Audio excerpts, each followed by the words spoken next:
In the economic pillars, I think, to make sure that the ASEAN economic community will be materialized in 2015, because so much trust on ASEAN will depend on this. After the ASEAN-China FTA commented in 2010, and the China-Taiwan-Chinese FTA has been concluded, it is natural that an ASEAN-Taiwan, Chinese Taipei, for example, FTA, with each individual ASEAN member, starting with Singapore, can also be entertained. Strengthening the relationships within other regional economic institutions of East Asia, such as the ASEAN Plus 3, especially with Chiang Mai Initiative on finance, is also a must for ASEAN.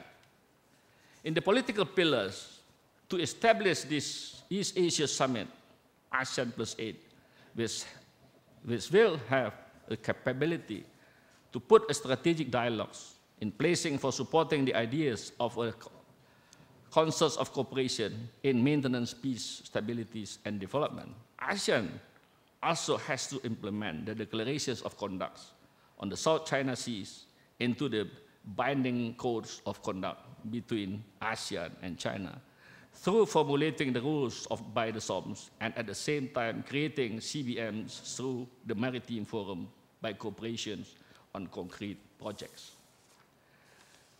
For ASEAN to assist in finding a way for a domestic compromise in Myanmar after the election, open a windows of opportunities in the future.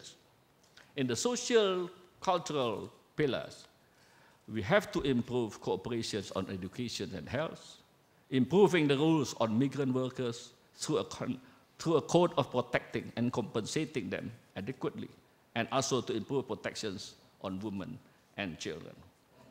It is also important to strengthen ASEAN relationships with a bigger national institution, such as APEC, with a Trans-Pacific, especially to keep the US presence in the regions in the economic terms, with critically importance in the regions.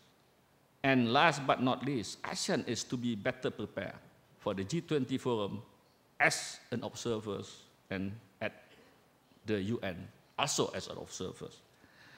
When the question is asked whether ASEAN can improve the strategic development in East Asia, it will depend whether ASEAN can consolidate itself to the maximum, to the extent that is needed to be trusted by the big powers. The China-US bilateral relation is important to be improved, but the East Asia region, through its institution, where ASEAN can play an important role, is also critical for peace, stability, and development of the regions. And since Indonesia will be chairing the ASEAN in 2011, it is the most critical junctures of the strategic developments in the region. She can make the difference in improving ASEAN capabilities and acceptance by the big power at the same time.